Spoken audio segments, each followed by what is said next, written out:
नई सदी, नया साल, नया महीना, खबरें भी नई। चंद्रयान से आसमान तक, देश से विदेश तक, बाजार से जन सरोकार तक, सब पर है हमारी पकड़। देखिए देखिए खबर सदीनामा सदीनामा सदीनामा। कोर्ट ने क्या कुछ कहा? जजमेंट आने वाला था, ऐसा नहीं था। जज साहब ने जैसे तारीख देते हैं फॉर्मली, वैसे आज भी डेट थी। ये तो किसने कहा क्या कहा मुझे पता नहीं, लेकिन आज डिसीजन होना था, ऐसा कुछ निश्चित नहीं था। अगली डेट पे डिसीजन होगा, ये तय है। क्या कोर्ट ने कहा कि ज्यादा पन्ने थे इसलिए पढ़ने में देर लगी? हाँ, और कौन सी तारीख? जज साहब ने कहा कि उसके लाख से ज्यादा पेज हैं और इसलिए बड़ा केस है, इसमें समय लगता है। किसी के साथ अन्याय नहीं होना चाहिए और सबको न्याय मिले, इस तरह से वो केस को जो उसका नियम है वह जज साहब ने आज पूरा किया है। और अगली डेट जो दी है वो 31 जुलाई दी है। और सभी लोग को पेश करने के लिए सबको उपस्थित होना है, क्योंकि डिसीजन है, निर्णय अपना है और होना ही चाहिए। सबको उपस्थित और होंगे। भरोसा है रिजल्ट?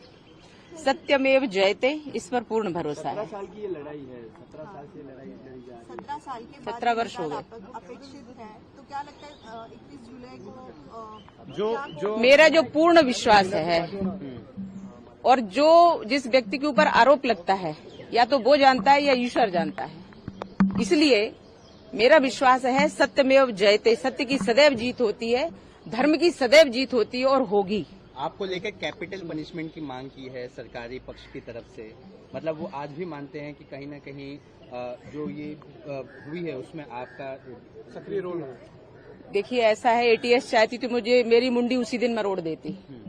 उनकी तो इतनी दुश्मनी है और पता नहीं क्यों दुश्मनी है। और जो विधर्मी लोग हैं उनके लिए तो मैं हूं उनकी दुश्मन।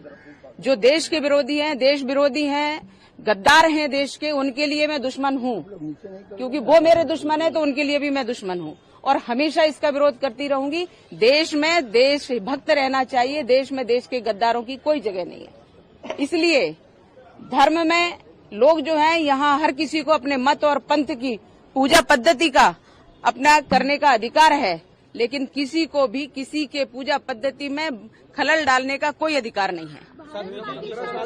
पाकिस्तान का ये हुआ, पहलगाम पर में अटैक हुआ, जो है निर्विरोध हिंदुस्तानियों को मारा गया और अब पाकिस्तान पर अटैक किया गया भारत द्वारा, खासतौर पे आतंकी ठिकानों पर।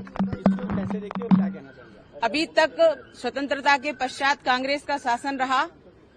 हमारे इतने सैनिक अब वीर गति को प्राप्त हुए।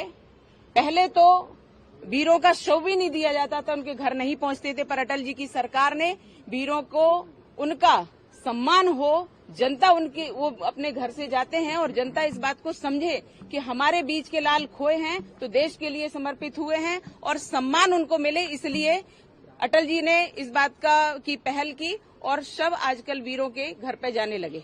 लेकिन कांग्रेस ने इसमें कभी भी पहल नहीं की। कांग्रेस ने सदैव हमारे सैनिकों का सम्मान, हमारे सैनिकों का सम्मान कम किया और सैनिकों का अपमान किया और कभी भी उनके शव उनके घर पर नहीं पहुंचाते थे। तो अटल जी की सरकार, भाजपा की सरकार ने इस प्रकार से एक उनको सम्मान दिलाया।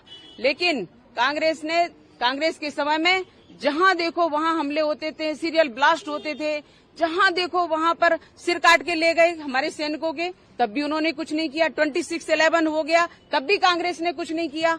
ये नया भारत है, ये मोदी जी का भारत है, ये हमारे गृह मंत्री अमित शाह जी का भारत है। भारत माता की जय। ये हमारी टीम, राजनाथ सिंह जी रक्षा मंत्री, ये उनका भारत है, ये हम सबका भारत है और ये नया भारत है। हमारे मोदी जी ने जिस प्रकार से जज्बा दिखाया है और हम पहले छेड़ते नहीं है और जिसने हमें छेड़ा हम उसको छोड़ते नहीं है, ये बिल्कुल पक्का है। और इसलिए माननीय मोदी जी ने ये कहा भी था, पहले हम सहन करते रहते हैं, लेकिन जहां हमारे शांत जीवन में अगर किसी को आग लगाने की ज्यादा उल्लास हो रहा था तो उन्होंने इसका हश्र भी देख लिया है। पहले उन्होंने हमारी संसद पर हमला किया, उन्होंने हमारे वीरों के सिर काट करके लेके गए, 26/11 किया, उन्होंने अभी पुलवामा अटैक किया, उन्होंने अभी पहलगाम में अटैक किया। आखिर हम नपुंसक नहीं हैं, हम पुरुषार्थी हैं और भारत जो सनातनी राष्ट्र है वह उत्तर देना अच्छे से जानता है, इसलिए उत्तर देगा भारत और उत्तर तब देगा जब तुम्हारी औकात देख ली जाएगी। अब तुमने ये समझ लिया कि तुम ही जीतते चले जा रहे हो, ये विजय नहीं है तुम्हारी, तुम्हें तो यूं मसल दिया जाएगा, क्योंकि भारत का एक प्रदेश के बराबर भी तुम्हारी संख्या नहीं है, भारत के एक प्रदेश के बराबर भी तुम नहीं हो, इसलिए तुम इतनी हिमाकत नहीं कर पाए कि हमारे देश को हानि पहुंचा पाओगे। लेकिन हमारे एक बहन का भी मांग का अगर सिंदूर धोया है उन्होंने, तो इतने हमारे 28 जो देशभक्त गए हैं, जो वहां मनोरंजन के लिए गए थे, घूमने गए थे, भ्रमण करने गए थे, वो वहां गए, उन्होंने अगर उन पर आक्रमण किया है तो उसका जवाब बिल्कुल मैं बहुत बहुत सराहना करती हूँ माननीय मोदी जी का, और हम सब उनके साथ हैं। ये कि अगर किसी की मांग का सिंदूर आतंकियों ने धोया है तो आतंकियों को धोना और आतंकियों को निपटाना, पाकिस्तान को खत्म करना, ये हम सब लोगों का संकल्प होना चाहिए। नेतृत्व पर हमें पूरा भरोसा, हमारे देश के नेतृत्व पर, हम सब उनके साथ हैं, किसी पल भी उनका मनोबल कमजोर न हो, यह हम सबकी भूमिका है और निभानी चाहिए।